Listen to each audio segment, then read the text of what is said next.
I'm absolutely overwhelmed by your reports. And to the Manila Bulletin, I can tell you this is a lot more than 2,000 people.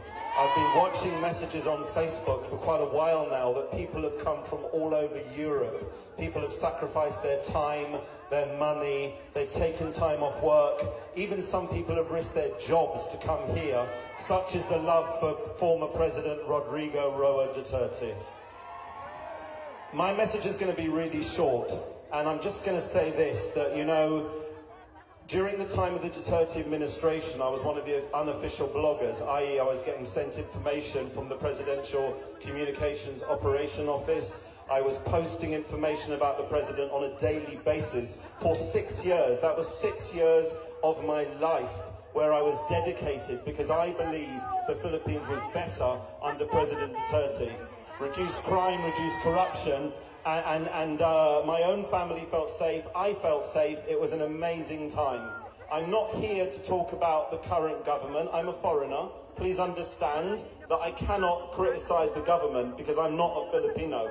All I can say is I have a great deal of love and respect for President Duterte. I got to meet him in the presidential palace back in 2017 at the first Bloggers Christmas party. He spoke to me 3 or 4 times that evening. He shook my hand. He wished my family a Merry Christmas. He was a humble guy, and I felt that connection with him. So when I saw that he was bundled onto a plane and arrested, I was absolutely devastated. You know, people have told me not to comment. My own family said, don't get involved because it's going to cause you a problem. I've had death threats, I've lost friends, everything. But I will not keep silent. The issue is this, the ICC... Basically, they shouldn't have gone about doing this. They flew him 21-hour journey, an elderly man of 80. They flew him 21 hours, thousands of miles, for a court appearance for 24 minutes. And now he's going to languish in jail to September. Why on earth did they not do the preliminary investigation first in the Philippines? In fact, President Duterte invited them to the Philippines. Instead, what they did is they brought an elderly man away from his family, you know, away from his lawyers, away from his legal team, with very little notice. I believe in due process, and I hope the ICC believe in due process too. And due process means he should go through the court system of the Philippines because it's a fully functioning judiciary, and I don't agree with how it's been done. Finally, I started a petition last week. We've got 65,000 signatures. I'm going to bring that to the ICC tomorrow, and I have letters from other people, other petitions. And I'd like to thank you all for your support. Maraming salamat po. Mabuhay Pilipinas. And mabuhay President Rodrigo Roa Duterte, and to his family as well. I'm thinking of you. God bless you all. God bless everyone here. Mabuhay. Happy birthday to you. Happy birthday to you. Happy birthday, Tatay Digong. Happy birthday to you. Happy birthday, Tatay Digong. We miss you. We will return your justice once and for all. Thank you for protecting us always, Lord.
As a Christian, bakit ko sinusuportahan si Pangulong Duterte na kung saan minamak niya naman ang Panginoon? Simple lang ang sagot ko. Sino ba ako para mag-condemn ng tao? If he mocks God, he is accountable for that. We have no right to judge him, only God. I remember the passage in the Bible about a woman caught in adultery. Gusto ng mga tao batuhin siya hanggang mamatay. Pero nung sabi ng Panginoong Hesus, "Let any one of you who is without sin be the first to throw a stone at her."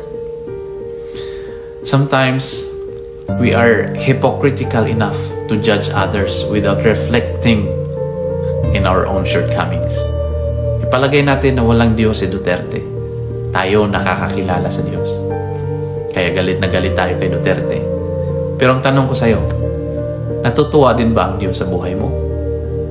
Iniisip mo din ba ang kapakanan ng iba o ang pansariling interes mo lang? Ikaw na ang makakasagot niyan, kabayan. Huwag tayong masyadong hipokrito na parang ang linis natin na makapag-judge tayo kay Duterte dahil walang Diyos, mamamatay tao. You know, as a Christian, maraming bagay na hindi ako sang-ayon kay Tatay Digong, lalong-lalo sa kanyang bunganga. Pero labas na ako dyan eh. Kung ano man yung mga ginagawa niya na hindi kalugod-lugod sa panginingin ng Panginoon, let God will judge him.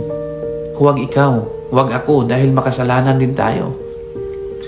Sinusuportahan ko si Tatay Digong hindi sa kanyang mga pagmumura o sa kanyang bunganga, kundi sa lahat ng ginawa niya para sa bayan. Sinusuportahan ko ang kanyang hangarin na magkakaroon ng kapayapaan ang ating bayan, na walang mga kriminal, walang mga adik, at payapa kang mamuhay sa ang parte ka man ng bansa. Kaya nga sinasabi niya, patayin niyo ang mga kriminal, ang mga durugista, at ang lahat ng mga iligalista. Wala siyang sinasabi na patayin niyo ang mga inosenteng tao.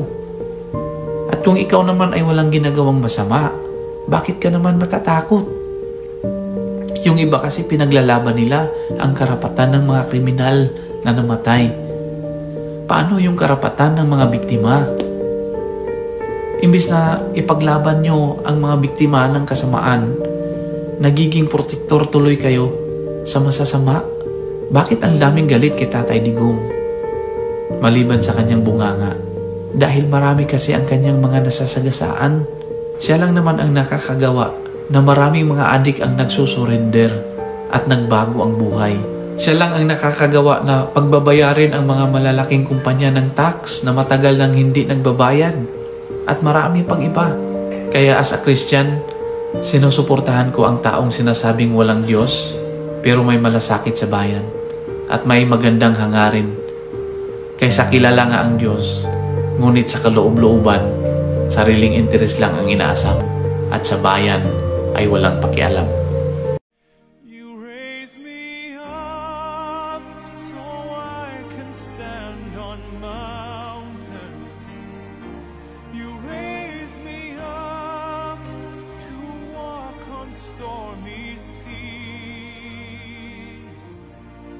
I am strong when I am on your shoulders.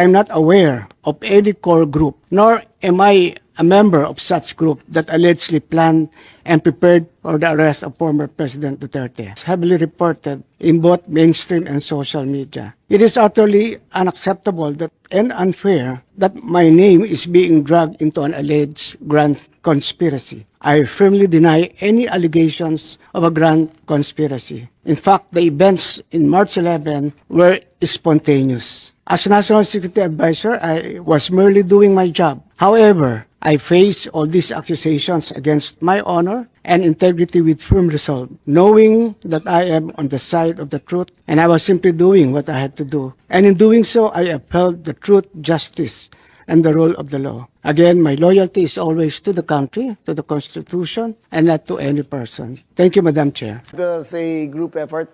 Secretary Chidoro was there, Secretary Anyo was there too, and the President and I. Secretary Anyo, of course, his specialty is intelligence, so he was gathering all the information in his source, in his location. He still shares some affection for the former President.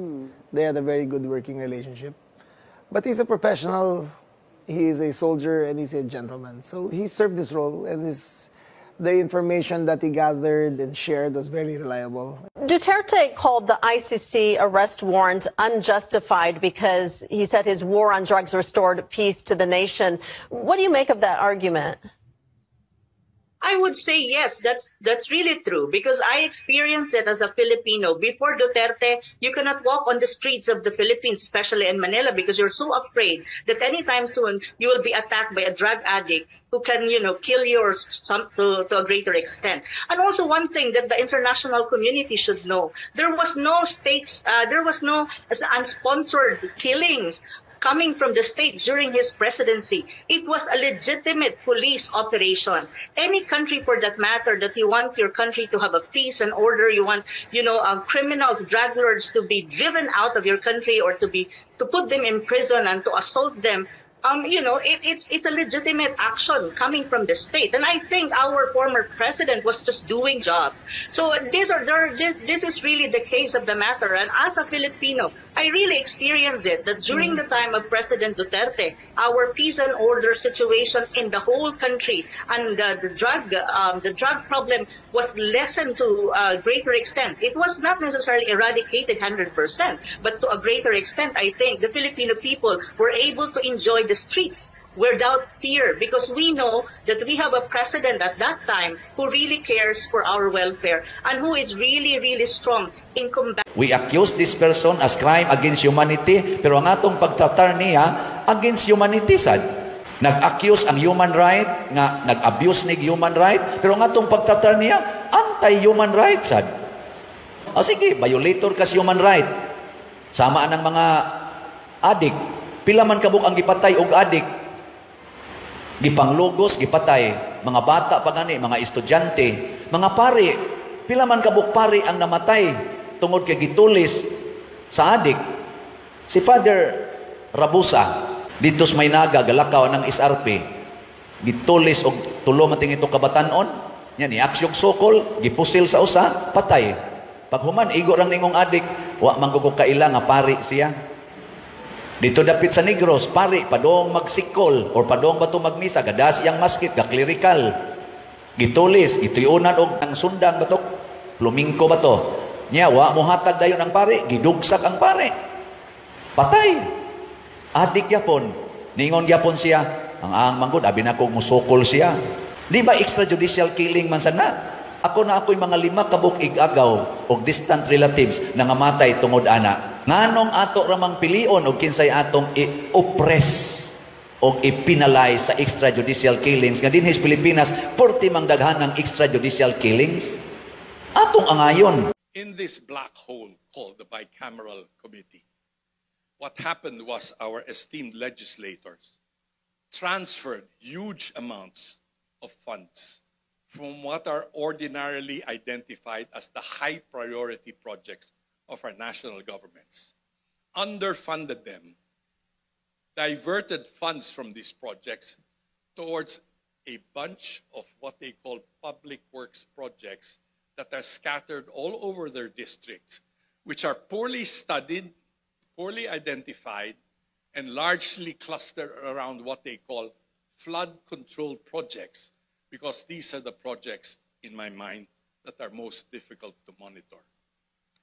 Because they diverted funds from these high priority projects, they now are looking for funds to fund the priority projects. And these priority projects that were underfunded include, as I said earlier, health, education, and also a major category of high priority public works project that enjoy foreign financial assistance, which require counterpart funding. And the counterpart funding for all of these projects will similarly defunded. So now the Department of Finance is scrambling to find funds to fund these essential projects. And that... Pero ako isip usa ka tao o usa ka leader, musaludo jud ko ni former President Rodrigo Duterte. Una, pag-ingon gyud sa iyang anak, wa lagi warrant. Katong ana-ana na sila dito, naaman nakuha man sa kanang video sa live. Wa lagi warrant, asang warrant. Ingon sa President Duterte ni Hong sa ay ayaw lang hina. Naalagi, naay warrant, relax lang. Naay warrant. Nya katawa ra siya. Iya jung giparelax ang iyang family. Ana, pag-istorya sa niya dito nga padung sa isa ka eroplano ing siya. Ako ning kuan ninyo ha kay basig wala na koy chance nga mo lecture ninyo ani.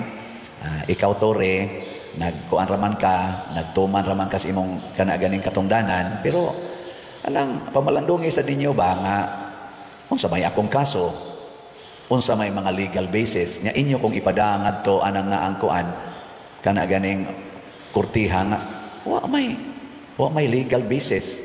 Unya gawas pa din aman ta membro dito. Timan-ini ninyo ha. Duna ni dakong kanang danger kuno ingani pagkasulti ba. At awal niya social media. Iya rang gimaymayan, iya rang gilecture. Wa gid siya mangisog. Kalma ra gid siya. Nya tanaw-tanaw pa niya siya ay kog tanaw-tanaw kay di ko mudagan, di ko mo iksyan unsa pagod tay ikskiyas nga ni ana man ta dinhi. Nya matud pa sa istorya, gipusasan gid siya. Dili na lang unta papusasan. Ingon siya, sige lang, pusasi lang. Kinsay nagpusas? Si Torre kuno kanatong head sa pulis atong mana. Mo'y gapusas. Nagpapusas na po si President Duterte. Di ba? Dalaygon na buhat. Wa gani siya mong ingon sa mga tao, magkuan ta, mag people power ta. Ang iya ra gyud, kalma. Agion ta ni, atubangon ko ni. Og iya na nang gibalik-balik pagsulti. Ako'y siluti ninyo. Similar to this. Ako'y siluti ninyo. Kanang tanang gibuhat sa mga pulis, ayaw na sila pailig kaso. Ako mo ipailig kaso kay kung nagtuman sila sa akong sugo, ako mo inyong silutan. Iya sang giduphan karon, ayaw mo, kalma mo. Iyang giingnan sa diyang pamilya, kalma lang mo. Muagi kita sa due process. Iagi tani sa balaod. Ayaw anang inisog, ayaw anang sedisyon, pero gichargean siya inciting sedition. Atong iampo, no? Gibalikas man sad mi anang President Duterte kami mga pare, hasta ganing Santo Papa nato iya man gibalikas, hasta pag atong Ginoo iyang gibalikas. Pero basig na siya change of heart. Atong iampo ang kahimtang ni President Duterte sa iyarong kahimtang dito, 80 years old, masakiton, galisod og lakaw, niya giingon anak pagtratar atong VIP sa Pilipinas. Atong iampo. Labaw sa tanan mag-ampo ta nga duna untay change of heart sama sa hari sa Ninibe ang atong mga leaders karon sa Pilipinas. Nga makakita sila sa wa nila makita. Makita unta nila ang Diyos nung side sa atong kahimtang nga Pilipinhon.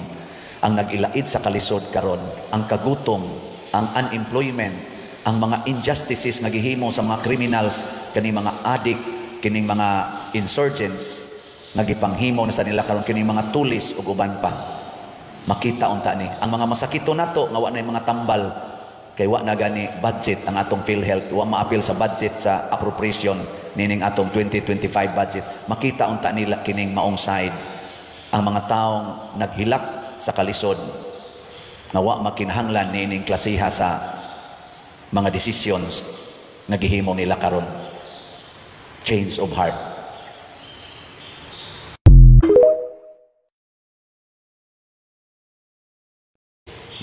Gusto ko mo congratulate sa mga leaders, mga organizers niining maong rally.